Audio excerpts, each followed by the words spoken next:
तो hello guys, मेरा नाम है प्रिंस और आप देख रहे हैं एनिमे समीक्षा। तो चलिए वीडियो को शुरू करते हैं। तो एपिसोड की स्टार्ट में हम देखते हैं कि वान और सभी लोग कैरिज में अपने नए विलेज की तरफ जा रहे होते हैं और फिर हम देखते हैं कि वान अपने मैजिक से एक छोटी सी लकड़ी को एक छोटी सी स्वॉर्ड बना देता है। फिर हम देखते हैं कि वो विलेज के पास पहुंच चुके होते हैं और फिर वान कामसिन से कहता है कि अगर तुम्हें यहाँ पर होना पसंद नहीं है तो तुम मार्किज मैनर में वापस जा सकते हो, मैं तुम्हें स्लेव कॉन्ट्रैक्ट से फ्री कर दूंगा। कामसिन उससे कहता है कि मैंने अपनी लाइफ आपको डेडिकेट कर दी है, तो चाहे कुछ भी हो जाए मैं आपके साथ रहूंगा और आपको सर्व करूंगा। तभी हम देखते हैं कि अचानक से उनकी कैरेज रुक जाती है। तो वान बाहर एक नाइट से पूछता है कि क्या हुआ, तो वह वान से कहता है कि विलेज पर अटैक हो रहा है। फिर अगले सीन में हम देखते हैं कि वो सभी मीटिंग कर रहे होते हैं और डी कहता है कि वो अटैकर जरूर बैंडिट्स या मर्सनरीज होंगे। वान उन सभी बैंडिट्स को देखकर कहता है कि ये सभी लगभग 50 बैंडिट्स हैं। तभी डी वान से कहता है कि मुझे बैटल को ज्वाइन करने दीजिए, अगर हमने साथ में अटैक किया तो हम उनको रोक सकते हैं। जो सुनकर एक एडवेंचरर ऑर्थो उससे कहता है कि हमारे नंबर्स को देखते हुए ये काफी डेंजरस है और वैसे भी हमें इस बच्चे के विलेज तक पहुंचने तक इसको गार्ड करने के लिए हायर किया गया था। मैंने कोई ऐसी रिक्वेस्ट एक्सेप्ट नहीं की थी जिसमें मेरे साथियों की जान खतरे में पड़ जाए। फिर डी उससे कहता है कि तो फिर कम से कम तुम लॉर्ड वान को प्रोटेक्ट करना और अगर कुछ बुरा हुआ तो यहाँ से भाग जाना। तभी एस्पार्डा डी को रोकते हुए उससे कहता है कि अगर तुम मारे गए तो भले ही हम विलेज को जीत ले, लेकिन फिर भी उसका कोई फ्यूचर नहीं रहेगा। फिर वो कहता है कि मैं एक एलिमेंटल मेज हूँ, तो तुम मेरे कॉम्बैट पावर्स पर रिलाई कर सकते हो। फिर एस्पार्डा उनसे कहता है कि मैं एक डिफेंसिव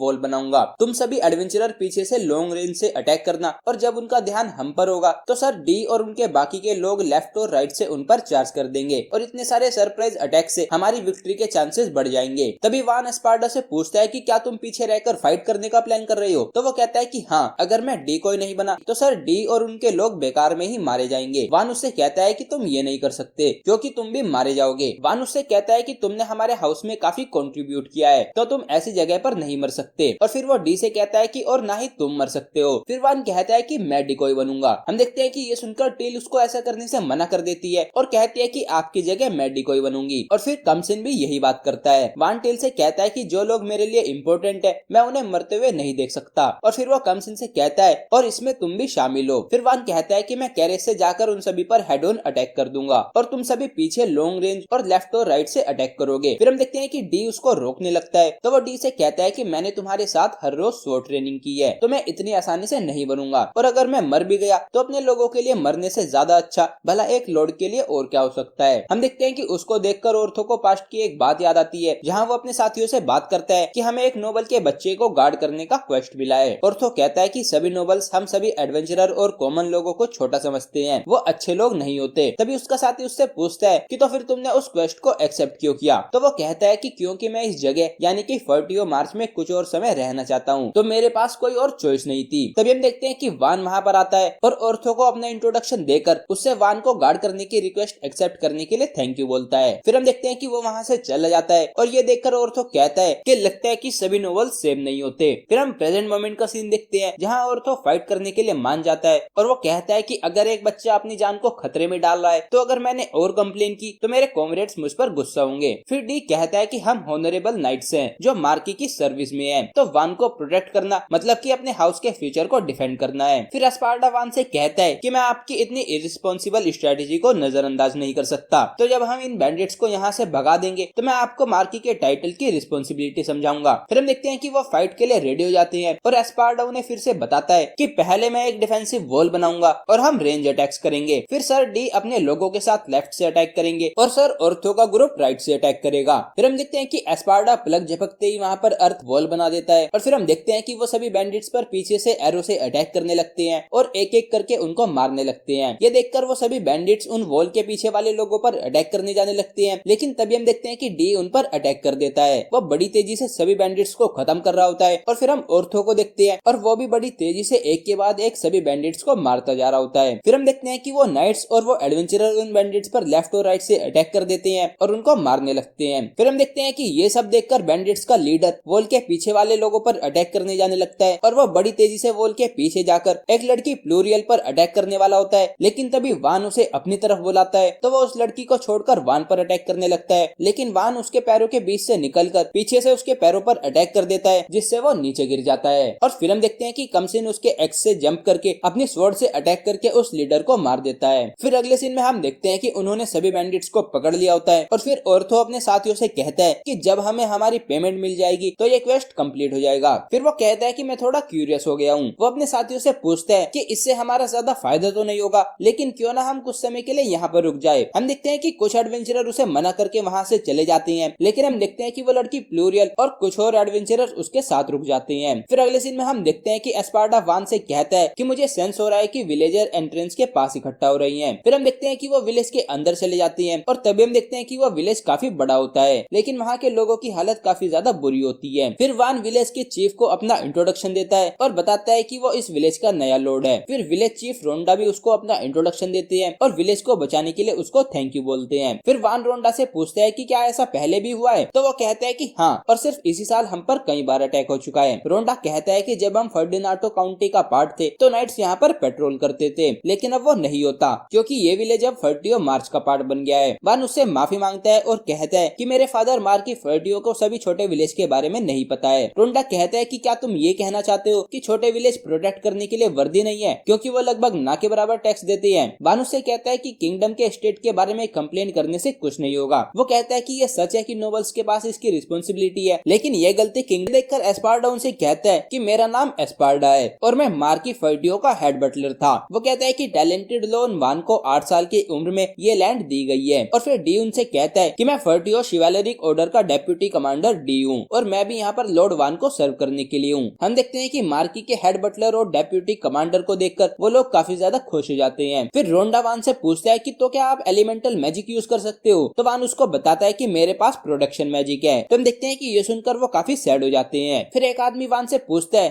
कि टैक्स का क्या होगा। वो कहता है कि अभी तक हार्वेस्ट का 30% टैक्स देना हमारे लिए काफी मुश्किल होता है। वान उससे कहता है कि तो फिर कुछ समय के लिए हम उसे 10% कर देंगे। हम देखते हैं कि ये सुनकर विलेज के लोग काफी खुश हो जाते हैं और फिर वान कहता है कि अब हम विलेज के डिफेंस को मजबूत करेंगे। फिर वो एस्पार्डा से पूछता है कि क्या तुम्हारा अर्थ मैजिक लंबे समय तक रह सकता है, तो वो कहता है कि जब उसमें से माना चला जाता है तो वो सिर्फ मिट्टी की दीवार रह जाती है। वान उसे कहता है कि तो हमें उसे किसी मजबूत चीज से रिप्लेस करना होगा। फिर वो कहता है कि लेकिन टेम्परेरी मेजर के लिए क्या तुम अभी डर्ट की वॉल बना सकते हो। तो हम देखते हैं कि एस्पार्डा प्लग झपकते ही विलेज के बाहर डर्ट की एक वॉल बना देता है। फिर अगले सीन में हम वान के पास कुछ लकड़ियों को देखते हैं और वहाँ पर वो अपने प्रोडक्शन मैजिक को टेस्ट कर रहा होता है। फिर हम देखते हैं कि वान अपने मैजिक से उस लकड़ी को वुड का एक ब्लॉक बना देता है। तो टीलो और कामसिन उससे पूछते हैं कि ये क्या है। वो उनसे कहता है कि ये फाइबर का एक ब्लॉक है, लेकिन हम देखते हैं कि उन्हें नहीं पता होता कि फाइबर क्या होता है। फिर हम वहाँ पर ऑर्थो और उसके साथियों को देखते हैं और वो देखते हैं कि वान ने वहाँ पर काफी सारे फाइबर के ब्लॉक्स बनाए होते हैं और तभी ऑर्थो देखता है कि वो ब्लॉक काफी हल्के और काफी हार्ड होते हैं। तो वो एक ब्लॉक को काटने के लिए अपनी स्वॉर्ड से उस पर अटैक करता है, लेकिन वान देखता है कि उस ब्लॉक पर स्क्रैच भी नहीं आया होता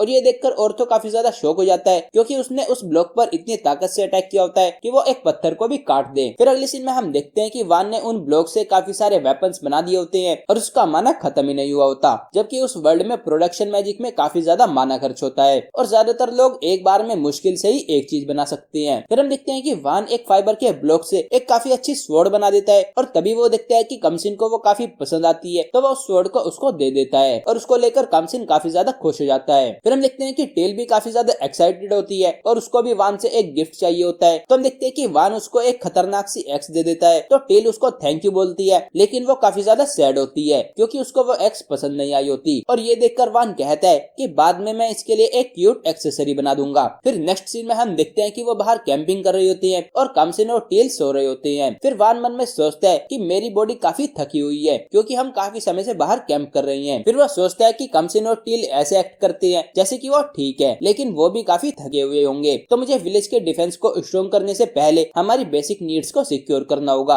और इसीलिए मुझे एक हाउस बिल्ड करना होगा। फिर अगले सीन में हम अगले दिन का सीन देखते हैं जहाँ वान, टेल और कमसिन ने काफी सारे फाइबर के ब्लॉक्स को गैदर किया होता है और तभी हम देखते हैं कि रोंडा वहाँ पर आकर उनसे पूछता है कि ये क्या है। तभी वान उससे पूछता है कि क्या हम इस जगह पर अपना घर बना सकते हैं, तो वो उससे कहता है कि ये लॉर्ड का मेंशन बनाने के लिए परफेक्ट स्पॉट है। फिर हम देखते हैं कि वान अपने मैजिक का यूज करता है और इमेजिन करता है कि उसे घर में क्या क्या चाहिए और वो कैसे कैसे उसको बनाएगा और फिर हम देखते हैं कि वो अपने मेंशन को कंप्लीट कर लेता है। उसके मेंशन को देखकर सभी लोग काफी ज्यादा शॉक होते हैं क्योंकि उसने काफी जल्दी अपने मेंशन को बना लिया होता है और फिर हम देखते हैं कि एपिसोड यहीं पर एंड हो जाता है। तो गाइस, ये था episode 2 of the easy going territory defence by the optimistic Lord. अगर आपको ये वीडियो पसंद आई है तो वीडियो को लाइक कीजिए, चैनल को सब्सक्राइब कीजिए, प्रेस कीजिए बेल आइकन को। मैं मिलता हूँ आपसे नेक्स्ट वीडियो में। Thank you.